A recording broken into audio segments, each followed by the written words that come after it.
জগন্নাথ বিশ্ববিদ্যালয়ের পুরো বিশ্ববিদ্যালয়টাই শিবির অধ্যাসিত একটি বিশ্ববিদ্যালয়।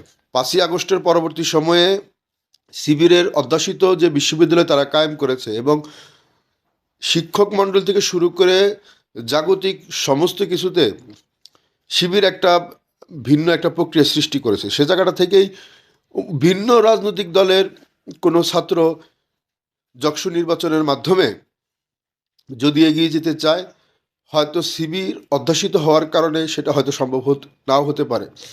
আমরা ডাকসু নির্বাচনের মাধ্যমে দেখেছি, ঢাকা বিশ্ববিদ্যালয়ের ছাত্র সংসদ নির্বাচনের মাধ্যমে দেখেছি যে কিভাবে শিবির প্যানেলকে সামনে এগিয়ে নিয়ে যাওয়া হয়েছে।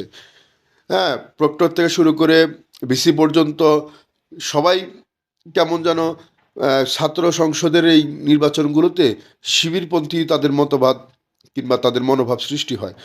সে জায়গাটা থেকেই যদি আমরা জগন্নাথ বিশ্ববিদ্যালয়ের এই ছাত্র সংসদ নির্বাচনের উপেক্ষা করি, ছাত্র অধ্যাসিত কিংবা শিবির অধ্যাসিত যে বিশ্ববিদ্যালয়গুলো, এখানে ভিন্ন রাজনৈতিক দলের নেতৃবৃন্দরা এখানে জয়লাভ করা তাদের জন্য কঠিন হয়ে পড়ে।